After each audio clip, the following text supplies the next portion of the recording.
Muy bien, comenzamos el tercer módulo del curso. De mi parte vamos a tener temas bastante interesantes. Uno de ellos, con el que comenzamos, va a ser la participación y cuál es el rol del laboratorio en el diagnóstico de sepsis. Vamos a ver que este es un diagnóstico complejo y lo que buscamos año a año es tratar de anticiparnos mediante nuevas herramientas y una de ellas, pues obviamente es a través del laboratorio. Muy bien.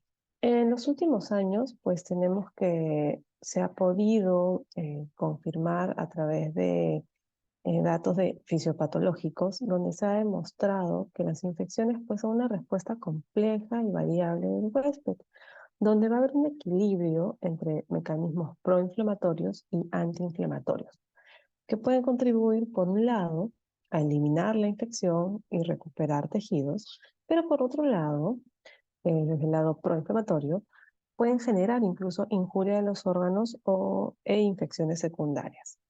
Entonces, ¿de qué va a depender este equilibrio entre los mecanismos proinflamatorios y antiinflamatorios? Pues va a depender mucho del patógeno causal, es decir, del microorganismo encargado, de su carga, de su virulencia, así como de las características genéticas y enfermedades coexistentes del huésped o paciente.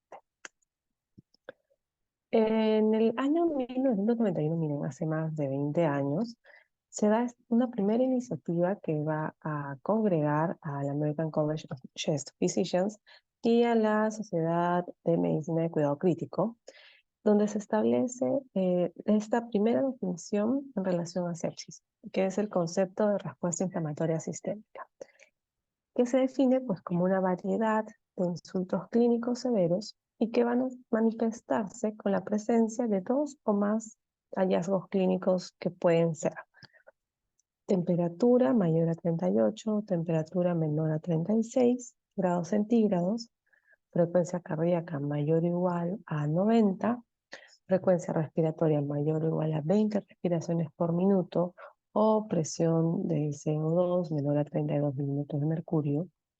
Y hasta ahí tenemos criterios clínicos, pero ya vemos cómo el laboratorio va dando su cuota de valor.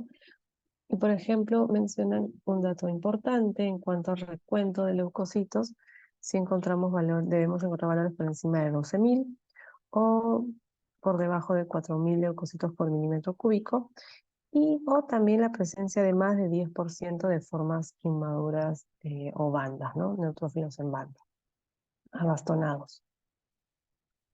Del mismo modo, este consenso por el año 1991 establece que existe toda una línea de tiempo, una sucesión de eventos que van a darle continuidad en cuanto a la severidad clínica y a la fisiopatología de evolución en este caso del SIRS, del síndrome de respuesta inflamatoria sistémica. A lo que vamos a tener que si se agrega hipotensión, vamos a estar ya frente a un cuadro definido como sepsis asociado al hallazgo de un cultivo positivo. Tenemos que si se agrega, podemos agregar también una sepsis severa, un shock séptico y finalmente un síndrome de disfunción multiorgánica. Para una sepsis severa tenemos que ya haber confirmado el daño a nivel de un órgano. Y para un shock séptico, pues agregamos la hipotensión al diagnóstico anterior. ¿Y cuál fue el espíritu de este primer consenso? Pues fue de proveer herramientas que pudieran estandarizar criterios diagnósticos para poder hablar a nivel mundial de los mismos criterios para hacer diagnóstico de sepsis, pero sobre todo enfocados a un diagnóstico oportuno, un diagnóstico de manera precoz. Obviamente, después de lanzar esta propuesta, comienzan a haber algunas propuestas de mejora, algunas críticas, porque si bien recordamos cuáles son los criterios para seguir, son clínicos y muchos de ellos pues, son altamente sensibles de encontrarse positivos. Por ejemplo, se llevaron a cabo revisiones donde pues cerca del 90% de los pacientes que estaban en UCI pues van a cumplir con estos criterios de sepsis, entre comillas, ¿no? Básicamente, si nos enfocamos en los criterios del CIRS. Y pues esto se va a deber a que va a existir una respuesta inflamatoria sistémica que podemos encontrarla no solamente asociada a un cuadro infeccioso, sino también por patologías no infecciosas, como puede ser un infarto agudo del miocardio, donde sabemos que incluso el recuento de leucocitos incrementado, una pancreatitis del mismo modo, pacientes con quemaduras, entre otros procesos inflamatorios que podrían calzar eh, con los criterios del CIRS, aumentando pues la sensibilidad de estos criterios, pero bajando la especificidad si estamos hablando de asociado a un cuadro infeccioso. Ya para el año 2001, hace 20 años también, eh, tenemos que nuevamente hay otra iniciativa y se van a juntar diversas sociedades europeas, americanas, de diferentes especialidades. Y se recomienda, esta vez ya se agregan recomendaciones a los criterios, a las definiciones de sepsis severa y de shock séptico del 91, los criterios iniciales que debían mantenerse, pero aparte se agregan otras recomendaciones. Por ejemplo, a los que ya habíamos mencionado, que era la temperatura, mayor de 38, menor de 36, frecuencia cardíaca, frecuencia respiratoria, el estado mental. Se agrega evaluación de manejo de fluidos, presencia de edemas, y comienzan a aparecer algunas recomendaciones en cuanto a signos de alerta que podemos obtener desde el laboratorio, como puede ser, por ejemplo, el dato de hiperglicemia, ¿no? Si encontramos un paciente con una glucosa plasmática por encima de 110 en ausencia de diabetes. Ese dato es importante. Luego, parámetros inflamatorios obtenidos desde el laboratorio. Leucocitosis mayor de 12.000 o leucopenia menor de 4.000 o un recuento de más de 10% de bandas. Eso ya los habíamos mencionado anteriormente. Una proteína C reactiva. Acá comienzan a aparecer estos marcadores de respuesta inflamatoria. eh, Me indican que, por ejemplo, debemos encontrar valores por encima de 2 desviaciones de estándar del valor normal. Otra molécula muy importante, un biomarcador que está asociado directamente con infecciones bacterianas, es el hallazgo de procalcitonina en plasma y también la recomendación es que esté con valores por encima de 2 desviaciones estándar de su valor máximo normal. Luego existen otras recomendaciones de parámetros hemodinámicos. Ya en disfunción orgánica, cómo es que sustentamos y vamos a estar pensando en una sepsis severa, que era este el criterio para dar esta definición de sepsis severa, tiene que haber ya la asociación a la lesión de un órgano diana. Tenemos que, por ejemplo, podemos demostrar con incremento de creatinina una afección a nivel renal, anormalidades en coagulación con afectación del INR, del tiempo de tromboplastina parcial activado mayor de 60, trombocitopenia con recuento de plaquetas menor de 100.000 y con hiperbilirrubinemia, es decir, con una bilirrubina total mayor de 4 miligramos de cilitro. Ya si estamos hablando de un complejo mayor, de un posible shock séptico, acá vamos a hablar definitivamente de la hiperlactatemia, el incremento del ácido láctico. Y es también por esta época que se va a dar una nueva propuesta, un nuevo enfoque a toda la definición de sepsis, ¿no? Llegando a una propuesta de que la sepsis es una afección potencialmente mortal que se va a producir cuando la respuesta del cuerpo a una infección va a atacar a sus propios tejidos y órganos. Entonces, y a su vez, esta definición que ya la conocíamos, va a proponer una definición molecular, un poquito más mirando hacia adentro, donde nos mencionan que las moléculas derivadas del huésped y de productos extraños de la infección van a converger sobre los mecanismos moleculares que van a producir una activación desequilibrada de la inmunidad innata. Acá viene esta denominación, ya un nuevo enfoque con una amplia participación de nuestro sistema inmunitario. Las moléculas extrañas y endógenas van a interactuar con los receptores de reconocimiento de los patógenos expresados sobre o en las células del sistema inmune. Entonces, la activación de los receptores de reconocimiento de los patógenos va a culminar en la liberación de mediadores inmunes que van a producir tanto los signos como los síntomas de la sepsis. Entonces, va a haber esta cascada inflamatoria que va a conllevar pues a una desequilibrada también un desequilibrio en el manejo de nuestra inmunidad innata. Para el año 2016, ya cada vez más cerca, esta es la última revisión con la que contamos. Generalmente se reúnen cada 10 años. Pero bueno, en el 2016 se establece el grupo de trabajo de definiciones de sepsis. Ya este es el grupo que va a proponer los nuevos conceptos, los nuevos hallazgos o recomendaciones. Y publicaron el consenso de sepsis 3, donde ya se actualizan algunas definiciones, desaparece lo que es sepsis severa y nos quedamos solo con definición de sepsis y de shock séptico. Y para sepsis la vamos a catalogar como una disfunción orgánica potencialmente mortal causada por una respuesta disregulada del huésped a la infección. Vemos cómo ya se van integrando los conceptos que previamente habían sido propuestos. Entonces, para atender nuestro diagnóstico de sepsis, lo primero que tenemos que hacer es demostrar una infección en nuestro paciente.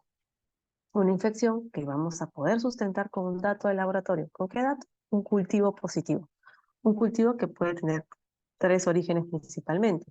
A partir de un foco urinario, a partir de un foco de torrente sanguíneo, vamos a pedir un hemocultivo, un urocultivo, o de repente a partir de un foco pulmonar, neumológico, donde secreción bronquial podría ser la muestra a solicitar.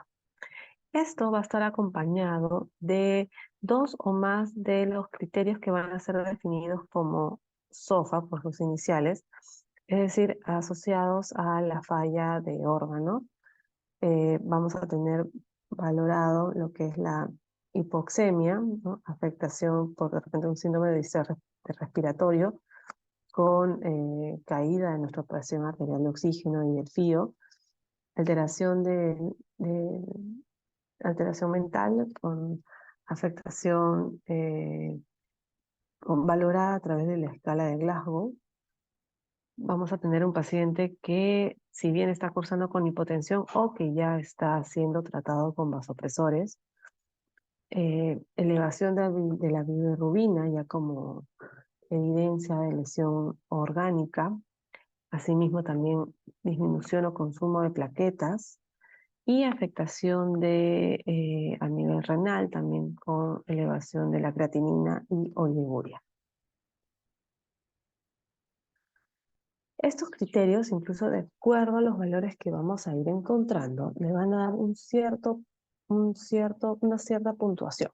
¿Y por qué es importante y por qué fue interesante esta nueva propuesta del grupo de consenso del 2016 para el sepsis 3? Es que este score, este puntaje va a ir de la mano con la probabilidad de mortalidad asociada a la evolución de un paciente con sepsis. Por ejemplo, si tenemos que ir valorando lo que es la presión arterial de oxígeno y el FIO, tenemos que, obviamente, un FIO menor de 100 con soporte respiratorio, ya acá tenemos un puntaje máximo. Si es que vemos el dato y por ejemplo, el dato de la presión arterial de oxígeno, ¿de dónde lo sacamos? Pues de un análisis de gases arteriales. Entonces, también otro dato que vamos a poner desde el laboratorio. En el caso de las plaquetas, vamos a evidenciar una afectación en lo que es la coagulación sanguínea, la hemostasia primaria. Si encontramos recuentos muy consumidos por debajo de 20.000, ya obviamente estamos dándole un puntaje máximo, pero ya por debajo de 150.000 podríamos estar dando puntuación. Afectación de órgano a nivel hepático con elevación de bilirrubinas, vemos que con valores por encima de 1.2, ahí muy cerquita al valor de referencia, ya comenzamos a tener score y puntaje, por encima de 12 obviamente el puntaje máximo. En el caso de manejo de la presión arterial media, tenemos que el uso de vasopresores o presión arterial media por debajo de 70 ya corresponden a dar puntaje en este score. La escala de Glasgow, del mismo modo, por debajo ya de 14, comenzamos a puntuar. En el caso de lesión a nivel renal, con evidencia de un dato de creatinina incrementado, vemos que igual muy cercano al valor de referencia, por encima de 1.2, comenzamos ya a tener puntaje. Y es así que tener un puntaje por encima de 10, ya podemos estar hablando de casi un 50% de mortalidad asociada. Entonces son parámetros muy sencillos que podemos obtener con herramientas también sencillas desde el laboratorio. Acuérdense, un análisis de bases arteriales, un hemograma con recuento de plaquetas, bilirrubinas totales y un dosaje de creatinina nos pueden ayudar y deben formar parte del plan de trabajo de inicio cuando yo recibo a mi paciente por emergencia y en quien estoy sospechando un posible cuadro de sepsis. Incluso se han propuesto algunos criterios que es el Quick SOFA, que solamente se basan en 3 criterios clínicos. De repente no tenemos al alcance del laboratorio, entonces solamente tenemos nuestros conocimientos como médicos y vamos a poder aplicar estos 3 criterios. Frecuencia respiratoria mayor o igual a 22, alteración de conciencia y una presión arterial sistólica por debajo de 100. Incluso existen unas herramientas o calculadoras, acá les he dejado el link, donde uno podría ingresar la información de su paciente. Por ejemplo, mi paciente está en cuidados intensivos, tiene alteración de la conciencia, la frecuencia respiratoria y la presión sistólica, y me va a dar de acuerdo a las respuestas. Por ejemplo, si mi paciente no está en UCI, pero sí tiene afectada la conciencia, tiene 30 respiraciones por minuto y la frecuencia, la presión sistólica está en 90, me da un score de 3 y esto me va a indicar que tiene un 23% de riesgo de mal pronóstico y que la consideración de que mi paciente tenga sepsis es muy fuerte. Este grupo de trabajo también va a definir lo que es el shock séptico, y esta va a darse como una subcategoría de la sepsis en la que las alteraciones circulatorias y el metabolismo celular son lo suficientemente profundas como para aumentar considerablemente la mortalidad. Es decir, como que ya pasamos el Rubicon, ya pasamos una línea delgada donde ya esta alteración circulatoria y metabólica del paciente va a estar principalmente asociada a la mortalidad. ¿Qué criterios vamos a considerar? Hipotensión, requerimiento de vasopresores para mantener una presión arterial media por encima de 65 y un valor de laboratorio muy interesante como es el lactato mayor a 2. Acá ya damos este dato del lactato sérico mayor a 2 en los 90 o en el 2000, en la segunda revisión de sepsis era mayor a 3. Sin embargo, ya para el 2016 lo cerramos en lactato sérico mayor a 2. Entonces, nuevamente, para el diagnóstico de shock séptico, nuestro diagnóstico de sepsis y la asociación a uso de vasopresores o la presencia de lactato por encima de 2. Puede ser en ausencia de hipovolemia. ¿Cómo va nuestro flujograma de trabajo? Pues si tenemos un paciente que ingresa a nuestra emergencia, estamos de guardia y sospechamos de infección, le vamos a realizar el Quick SOFA, donde eran 3 criterios clínicos. Existe evidencia de disfunción orgánica y ampliamos los criterios ya con los del laboratorio que habíamos mencionado, de bilirrubinas, plaquetas, presión arterial de oxígeno, creatinina. ¿Podemos confirmar la sepsis?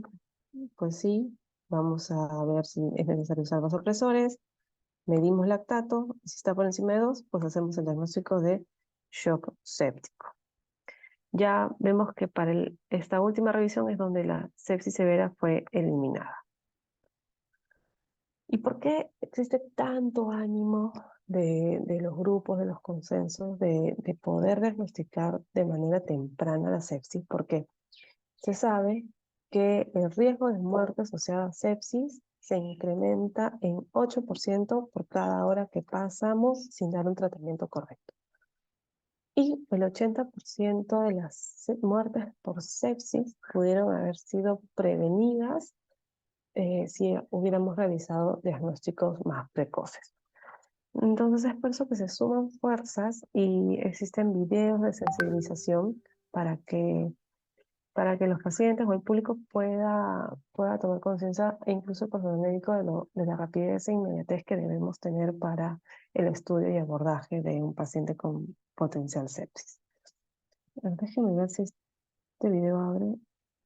Creo que no me dio el link.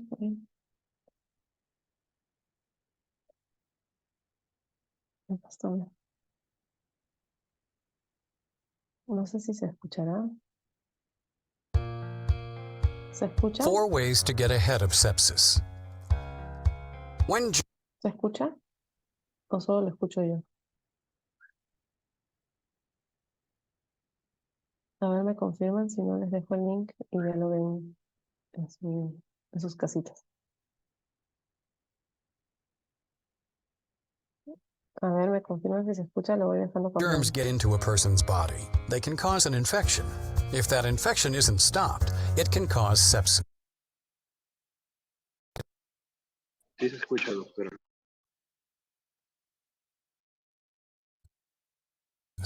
Sepsis is the body's extreme response to an infection. It happens when an infection you already have, in your skin, lungs, urinary tract, or somewhere else, triggers a chain reaction throughout your body. Anyone can get an infection, and almost any infection can lead to sepsis. People at higher risk include children younger than 1, the elderly, and people with weakened immune systems and chronic conditions such as cancer and diabetes. To get ahead of sepsis, 1. Talk to your doctor or nurse about steps you can take to prevent infections. Some steps include taking good care of chronic conditions and getting recommended vaccines. 2. Practice good hygiene, such as hand washing, and keep cuts clean until healed. 3. Know the symptoms: confusion or disorientation, shortness of breath, high heart rate, fever or shivering or feeling very cold, extreme pain or discomfort, clammy or sweaty skin.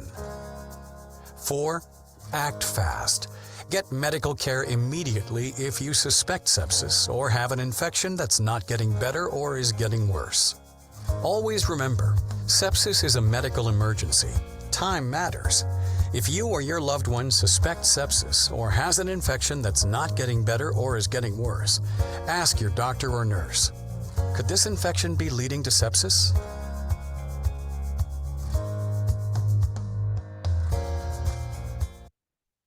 Me gustó este videito porque es como una iniciativa donde sensibiliza a las personas de que deben actuar rápido, ¿no? Muchas veces el paciente, por desconocimiento, dice, no, ya va a pasar, ya va a pasar, ya se va a sentir mejor, pero sobre todo si estamos pensando en estos grupos de riesgo, ¿no? Pacientes de edad avanzada o pacientes pediátricos de muy temprana edad. Y si agregamos alguna afección crónica de fondo, pues podríamos estar hablando de grupos especialmente de riesgo.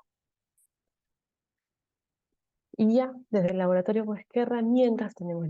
Hemos ido mencionando algunas. Sin embargo, existen unas moléculas que están principalmente asociadas y que van a ser también otras herramientas o bases bajo la manga que nos van a permitir el estudio y la evaluación y diagnóstico oportuno en el caso de sepsis. Una de ellas es la proteína C reactiva. De este ya hemos hablado antes, es un reactante de fase aguda que tiene esta denominación de proteína C reactiva por su capacidad de precipitar el polisacárido C, proteína C, del estreptococo pneumoniae, mucho neumococo, en presencia de calcio. Fue de las primeras proteínas de fase aguda descritas, que tiene muchos años trabajándose y usándose, y es muy sensible para evidenciar o traducir que mi paciente cursa con un cuadro de inflamación y de daño tisular. Recordemos, está principalmente sintetizada a nivel hepático en respuesta a la interleuquina 6. La interleuquina vemos que es otro marcador. La proteína C reactiva, vamos a ver que se encuentra en pequeñas cantidades y se va a incrementar rápidamente en procesos infecciosos, procesos inflamatorios, procesos traumáticos y procesos neoplásicos. Entonces, es muy sensible y muy poco específica. Luego de un estímulo inflamatorio, ya sea agudo o crónico, la concentración de proteína C reactiva va a aumentar rápidamente. Bueno, enfocándonos en un cuadro agudo, va a aumentar rápidamente en las primeras 6 horas, alcanzando un pico a las 48 horas, y el cual va a reflejar la extensión de la lesión. Entonces, generalmente, si es que este estímulo desaparece, los niveles van a quedar rápidamente a un estado basal, considerando que tenemos una vida media de 18 horas. Sin embargo, si encontramos todavía valores incrementados de proteína C reactiva, va de la mano pues a que o bien hemos desaparecido la injuria o podremos estar frente, o esto va a suceder, por ejemplo, en procesos inflamatorios crónicos, ¿no? Pacientes con artritis reumatoidea, pacientes con TBC o neoplasias van a mantener esta curva en los valores de proteína C reactiva de manera casi inalterable. Luego tenemos la procalcitonina, que es otra molécula que también recomendada en los inicios de las propuestas en sepsis, pero que en el último consenso no le han dado no le han puesto tanto hincapié. Sin embargo, sí se sabe, y es de práctica diaria, de rutina en las unidades de cuidados críticos, usar esta molécula. La procalcitonina va a ser producida durante los procesos inflamatorios y este dato es importante porque está ligada a las endotoxinas bacterianas de las citoquinas inflamatorias, aumentando luego la elevación de algunos marcadores iniciales como el factor de necrosis tumoral, la interleuquina 6, pero va a elevarse antes de la proteína C reactiva. Entonces aquí tenemos un valor a favor de la procalcitonina. Va a aumentar rápidamente luego de 3 a 6 horas, un pico a las 6 a 8 horas y una vida media de 25 a 30 horas. Y a diferencia de otras moléculas como las citoquinas, la procalcitonina se va a elevar selectivamente en estados inflamatorios, pero que tienen origen bacteriano. Esta es su principal fortaleza. Se sabe que si bien la procalcitonina pues no ha sido considerada en el cambio del 2016, tiene un muy buen rendimiento diagnóstico y se ha demostrado su utilidad como abordaje inicial de sepsis o de shock séptico, muy comparable con otras pruebas. Es por eso que en más de muchos estudios realizados en unidades de cuidados críticos o salas de emergencia, los médicos la utilizan a pesar de que no es parte de la recomendación del último consenso. Pues vemos que tiene este tiempo de anticipación, ¿no? Habíamos hablado de la proteína C reactiva, tenemos que la procalcitonina parece ser superior porque vamos a encontrar elevaciones de una manera mucho más temprana. E incluso hay un reactivo que es el clásico, el más estudiado y el que tiene mucha más evidencia clínica, va a proponer valores de corte. Si encontramos valores por encima de 2 en el lactato, alto riesgo de que nuestro paciente esté en sepsis. Otra molécula que vamos a utilizar y que podemos brindar desde el laboratorio es el lactato. Este es un metabolito de la glucosa que va a ser producido por nuestros tejidos cuando no existe suficiente provisión de oxígeno. Y en la sepsis, ¿qué es lo que va a pasar? Pues hay cambios microvasculares, cambios hemodinámicos que van a afectar la adecuada perfusión y por ende no va a haber una oxigenación tisular correcta. La deficiencia progresiva del sustrato energético va a contribuir a que se dé la evolución hacia un cuadro de disfunción multiorgánica. Y entonces, a mayor número de órganos afectados, peor va a ser el pronóstico asociado a la sepsis. ¿Y qué dato nos va a ayudar a más o menos inferir cuánto daño hay a nivel orgánico? Va a ser el dato del lactato. Si encontramos valores por encima de 2 milimoles por litro, estamos hablando ya de un shock séptico. El lactato es un dato que bien lo pueden obtener en un análisis de gases arteriales, electrolitos y lactato, suele estar incluido, pero existe también como determinación aislada y en algunas unidades de cuidados críticos lo tienen bajo este dispositivo que es un dispositivo como un glucómetro muy similar que puede ser medido mediante tirita y cuantificado rápidamente en la cama del paciente para obtener el dato de esta molécula. Hoy en día se recomienda la utilización conjunta de biomarcadores diagnósticos y de gravedad. Aquí estamos hablando de la proteína C, de la procalcitonina como un biomarcador diagnóstico porque sabemos que está asociado a infecciones bacterianas y del lactato porque me va a hablar de la gravedad. Y estos van a aumentar la especificidad y el rendimiento pronóstico de si es que los trabajáramos de manera aislada. Y esto lo vamos a denominar sinergia de biomarcadores. Y va a ocurrir especialmente en grupos de pacientes que tienen manifestaciones clínicas menos expresivas, ¿no? Y que tienen también este dato agregado de ser más vulnerables, como pueden ser los ancianos, inmunodeprimidos, enfermos renales, diabéticos, etc. Donde de repente la clínica no va a ser tan evidente, va a quedar enmascarada, y es aquí donde el laboratorio va a ser una herramienta fundamental. Para el manejo de la sepsis ya sabemos que los dos pilares es el manejo o estabilización hemodinámica, para eso nos vamos a apoyar en el dosaje de lactato, y del otro lado debemos realizar una detección y control de la infección. Para eso nos apoyamos pues en microbiología con los cultivos que vamos a tener que realizar de diferentes orígenes y el dato de la procalcitonina que ya sabemos que está asociada a una infección bacteriana. Otra molécula importante que podemos utilizar y que tuvo bastante relevancia y difusión a propósito de la pandemia fue la interleuquina 6. Tiene incluso criterio de severidad para COVID, para sepsis por COVID. Esta interleuquina 6 va a ser producida por diversos tipos celulares, los monocitos, macrófagos, linfocitos T, B, fibroblastos, etc. Y los principales estímulos para su síntesis y liberación van a ser infecciones por ciertos microorganismos, particularmente virus, bacterias que tengan este lipopolisacárido bacteriano y la acción de otras citoquinas, es decir, que otras compañeras les pasen a vos, como pueden ser la interleuquina 1 o el factor de necrosis tumoral alfa y el factor de crecimiento derivado de plaquetas. La interleuquina 6 es una citoquina pluripotencial, ya que tiene acciones tanto proinflamatorias, todo bien, como antiinflamatorias. Entonces es un equilibrio también fino que debemos mantener con esta molécula. En cuanto a su comportamiento proinflamatorio, va a estimular la producción de la mayoría de proteínas de fase aguda. Ya hemos visto que es precursora de la proteína C reactiva, es precursora del amiloide sérico, la ceruloplasmina, la prolobina, ferritina y algunas proteínas del sistema de complemento. En cuanto a su función antiinflamatoria, tenemos que en el sistema inmune, la interleuquina 6 va a promover la diferenciación y maduración de los linfocitos, estimulando la producción de inmunoglobulinas por parte de los linfocitos B.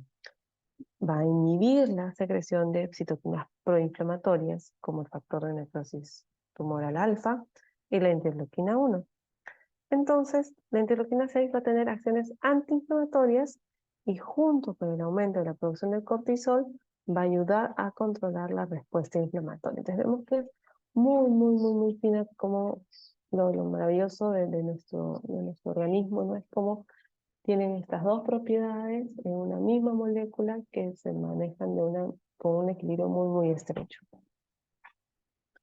Tenemos que una de las ventajas de la interleuquina 6 es que al ser precursora de muchos de los reactantes de fase aguda, pues se anticipa a ellos y podemos tener ya evidencia en muy corto tiempo, a partir incluso de la primera hora con elevación de un cuadro de origen inflamatorio sistémico con potencialmente séptico. Luego tenemos la proadrenomedulina. Su concentración va a aumentar asociada a estrés celular también hay muchos estudios que la avalan como un biomarcador de sepsis, pero lo vamos a poder encontrar incrementada en otras enfermedades como pueden ser enfermedades cardiovasculares. La proadrenomeurina es superior a la procalcitonina, sobre todo ¿en qué herramienta? En la predicción de mortalidad en corto tiempo y también a mediano plazo. Un aspecto importante es que sus niveles aumentan con la edad, entonces en pacientes mayores de 70 años vamos a tener que corregir los valores que podríamos estar reportando. Otra molécula importante que también tiene ya mucho tiempo en el mercado, en el uso médico, es la presepsina, que es la forma soluble de la proteína CD14, que es la que se va a expresar en la membrana de monocitos y macrófagos y que se libera tras unirse al complejo lipopolisacárido, activando la TLR4 y actúa como señal de cascada inflamatoria tras unirse a microorganismos. Es decir, tiene que haber y se desencadena esta cascada a partir de la unión del TLR4 a un microorganismo. Entonces va directamente pues asociado a una infección sistémica y si las concentraciones de presepsina aumentan, se va a provocar a su vez una activación de monocitos y de macrófagos. Vemos acá que está principalmente también asociada como marcador de sepsis con cultivos positivos en el caso de la presepsina, ¿no? Vemos acá cómo encontramos esta asociación rápida si es que relacionamos presepsina con procalcitonina. Y bien, existen numerosas estrategias, continúan la búsqueda de herramientas y de marcadores que puedan ayudarnos a detectar de una manera temprana la sepsis. Sabemos pues que existen, de detectarlas tempranamente, vamos a poder instaurar tratamiento de manera oportuna y así podremos estar evitando un gran número de muertes asociadas a este diagnóstico. Acá les dejo algunas referencias. eh, por ejemplo, hay el artículo de los biomarcadores, también lo de la procalcitonina y dos revisiones que también me parecen interesantes que pudieran darle tiempito de revisar. Muy bien, hasta aquí llegamos. La próxima semana tenemos la clase de errores congénitos de metabolismo. Y las dos últimas sesiones van a corresponder a lo que es banco de sangre y medicina transfusional. Listo. Nos vemos la próxima semana. Que estén bien.